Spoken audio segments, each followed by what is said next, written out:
ఒక్కసారి అందరు సైలెంట్. మనకి 5 days అయింది బ్లోఅవుట్ జరిగి.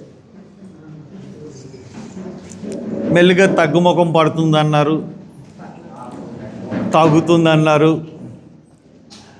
మనకి బ్లోఅవుట్ అన్నది మన కోనసీమకు కానీ మన తూర్పుగోదావరి జిల్లాకు కానీ, అంటే పూర్వపు తూర్పుగోదావరి జిల్లాకు కానీ ఈ బ్లోఅవుట్ అన్నది కొత్త ఏమీ కాదు. లాస్ట్ టైము పాసర్లపూడి బ్లోఅవుట్ 65 రోజులు ఆ బావి నుంచి మంటల్ని మనం ఆర్పలేకపోయాం. అటువంటి పరిస్థితుల్లో నేను ప్రెస్ని కోరేది ఏంటంటే, మీరు తప్పకుండా అసలు ఈ బ్లోఅవుట్ అన్నది ఎందుకు వస్తుంది, ఈ బ్లోఅవుట్ని ప్రభుత్వాలు అరికట్టలేవా, ఈ బ్లోఅవుట్ ద్వారా ప్రజాధనం ఎంత దుర్వినియోగం అవుతుంది, ప్రభుత్వ ధనం ఎంత దుర్వినియోగం అవుతుంది అన్నది ఒకసారి విశ్లేషణ చేయమని చెప్పి నేను ఐఎమ్ అపీలింగ్. ఇప్పుడు మోరీ 5 బావి నుంచి బ్లోఅవుట్ అయింది. అది ఇరుసుమండ అనే గ్రామంలో ఉంది. 2016 to 2019,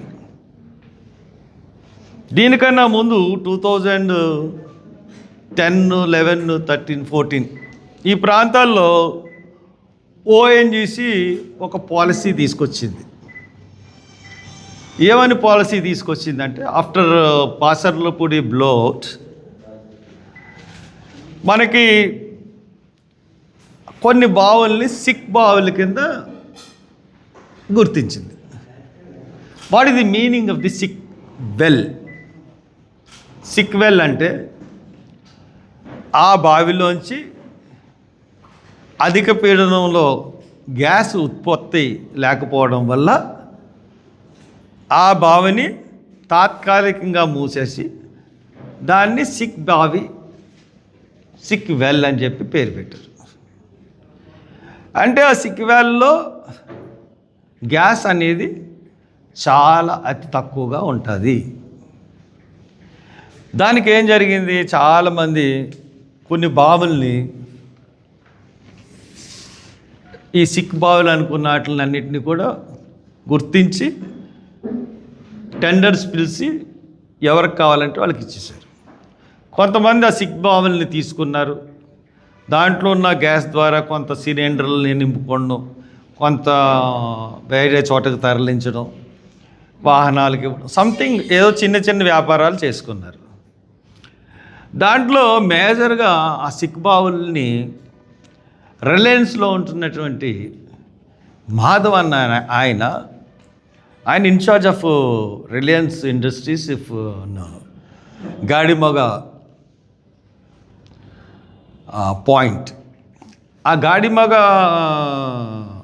ఆ పాయింట్కి ఆయన ఉంటూ ఏం చేశారంటే, వాళ్ళు ఈ సిక్ బావుల నుంచి కొన్న గ్యాస్ని ఎక్కువ ధరలకి అమ్మడం మొదలుపెట్టారు.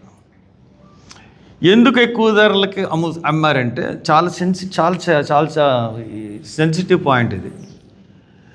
ఇప్పుడు ఇంటర్నేషనల్ విపణిలో, అంటే ఇంటర్నేషనల్ స్టాండర్డ్స్లో గ్యాస్ రేటు, ఒక క్యూబిక్ మీటర్ గ్యాస్ రేట్ వచ్చి ఒక 5 రూపాయలు 6 రూపాయలు, ఫర్ ది ఎగ్జాంపుల్ నేను చెప్తున్నాను, ఒక 5 రూపాయలు 6 రూపాయలు ఉంది. ఇండియన్ మార్కెట్ కూడా ఇంచుమించు దానికి సమానంగానే ఉంటుంది. కానీ ఇక్కడ వీళ్ళు ONGC దగ్గర నుంచి కొన్న బావుల దగ్గర నుంచి వీళ్ళు అమ్మే రేటు 6 రూపాయల కన్నా 10 రూపాయలకు అమ్ముకునే పరిస్థితి వచ్చింది.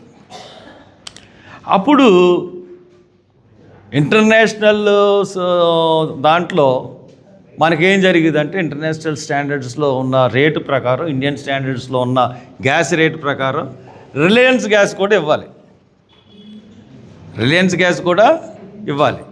అప్పుడు రిలయన్స్ వాళ్ళు ఏమన్నారంటే, ఇప్పుడు ఇండియన్ ఇంటర్నేషనల్ స్టాండర్డ్లో గ్యాస్ ఏమో ఈ రేట్కి వెళ్తుంది, బట్ ప్రైవేట్గా అమ్ముకుంటే గ్యాస్ ఎక్కువ వస్తుంది కాబట్టి మా రేటు పెంచండి, దానికి ఉపయోగించేవారు రిలయన్స్. అంటే 6 రూపాయల ధరని 10 రూపాయలు పెంచమని ఈ గ్యాస్ని అమ్మకాల ద్వారా వీళ్ళు చెప్తే కొంతవరకు పెంచడం, కొంత వాళ్ళిద్దరికి డైలాగ్ జరిగి కొంత తగ్గించడం, మధ్యస్థంగా ఒక రేటు నిర్ణయించడం, ఇటువంటివన్నీ జరిగినాయి కొంతకాలం.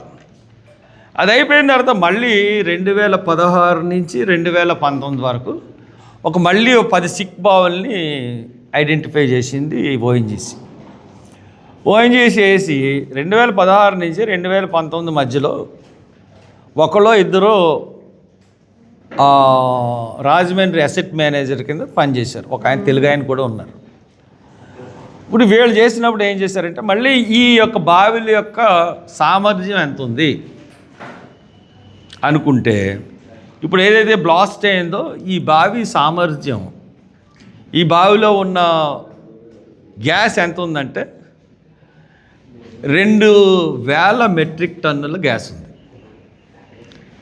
2000 మెట్రిక్ టన్నుల గ్యాస్ ఉంది అని వాళ్ళు ఐడెంటిఫై చేసి దీన్ని టెండర్లో ఫ్లోట్ చేశారు. 2000 మెట్రిక్ టన్నులు టెండర్లో ఫ్లోట్ చేశారు. అంటే 2000 మెట్రిక్ టన్స్ని మనం కరెన్సీ కింద కన్వర్ట్ చేస్తే 3,50,00,000 జాగ్రత్తగా వినాలి మీరు.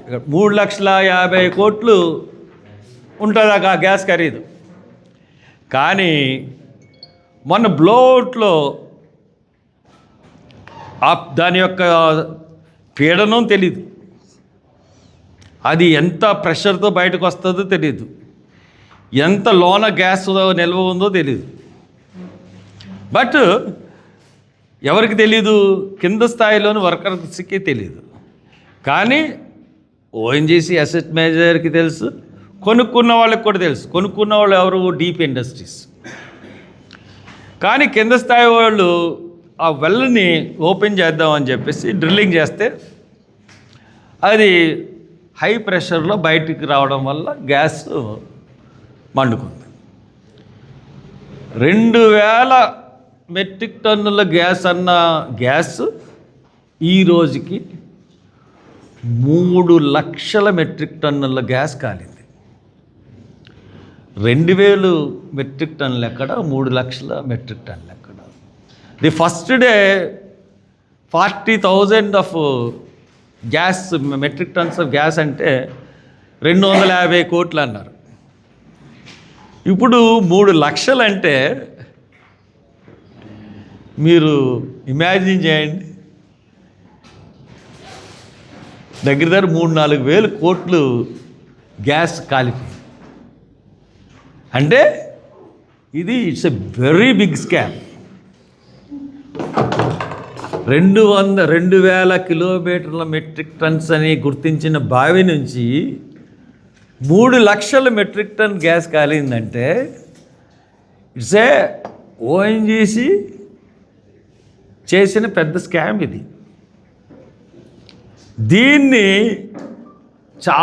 అసలు దీని గురించి డీప్ ఇండస్ట్రీస్ మాట్లాడట్లేదు, ఓఎన్జీసీ ఢిల్లీ మాట్లాడట్లేదు, ఓఎన్జీసీ రాజమండ్రి అసెట్ మాట్లాడట్లేదు, ఎవ్వరు మాట్లాడట్లేదు. కానీ ఇది జరిగింది.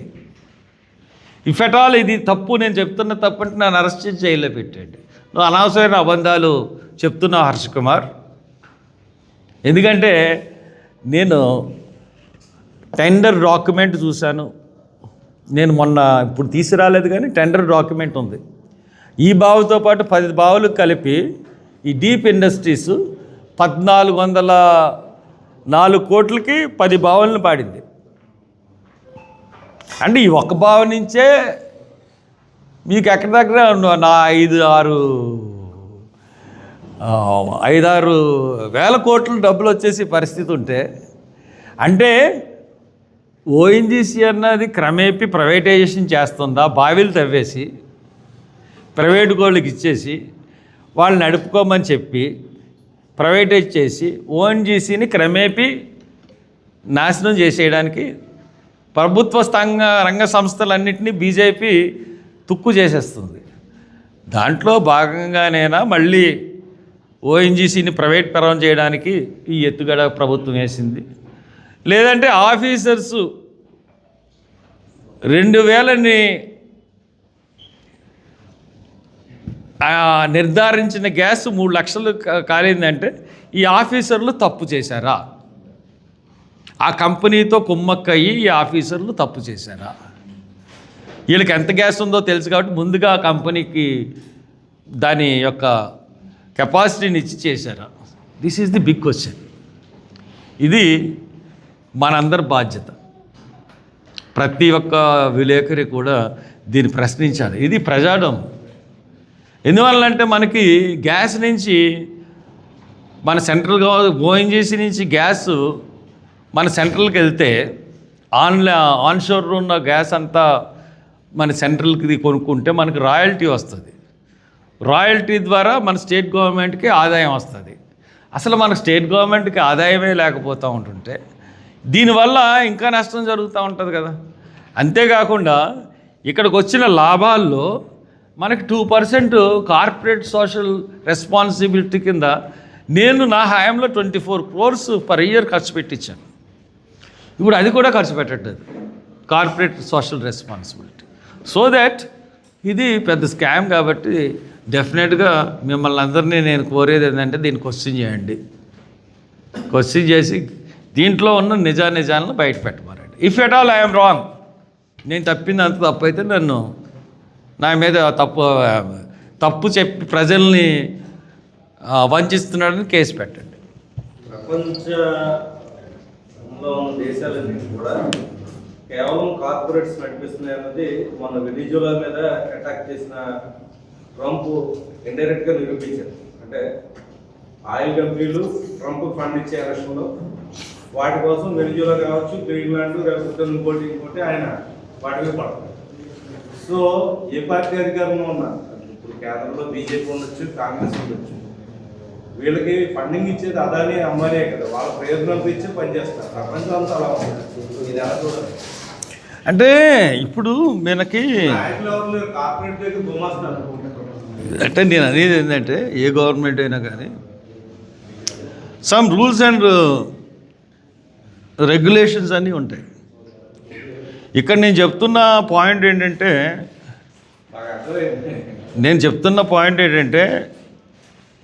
ఉద్యోగుల స్థాయిలో అవినీతి జరిగిందా?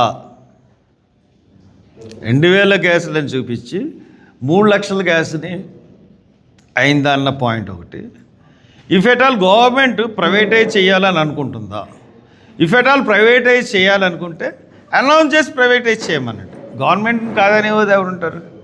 మరి దొంగతనంగా మనకి నష్టంగా ప్రైవేటైజ్ చేస్తే మన గవర్నమెంట్కి మా కోనసీమ ఏరియాకి డబ్బులు వస్తాయి. ఓపెన్గా ప్రైవేటైజేషన్ చేస్తున్నాము అని చెప్తే దాని ద్వారా చట్టాల ద్వారా మాకు కోనసీమకి నష్టం జరగదు.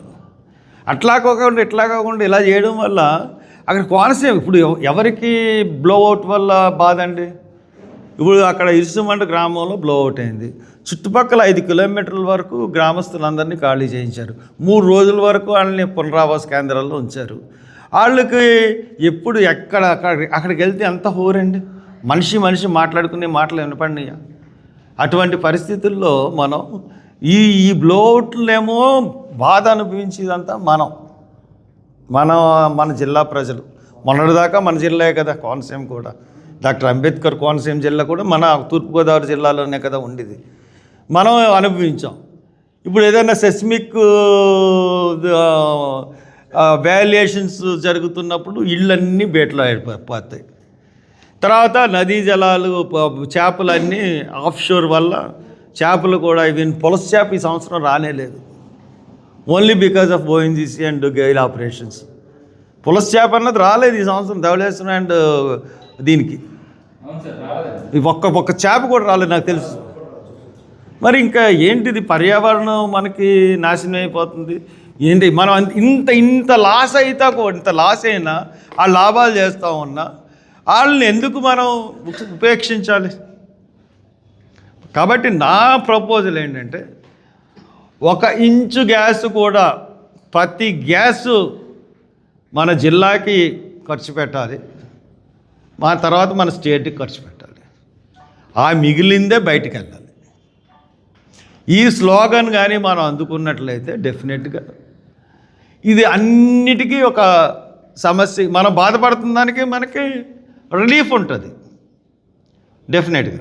ఈ స్లోగన్తో ముందుకు వెళ్దామని నేను అనుకుంటున్నాను. మీరు కూడా మనకు కోఆపరేట్ చేయండి. Thank you very much. ఇంక 3వది వద్దులేదు, ఇప్పుడే పెద్ద ఎక్కువ. మోడీ గారిని సాటిస్ఫై చేయాలి.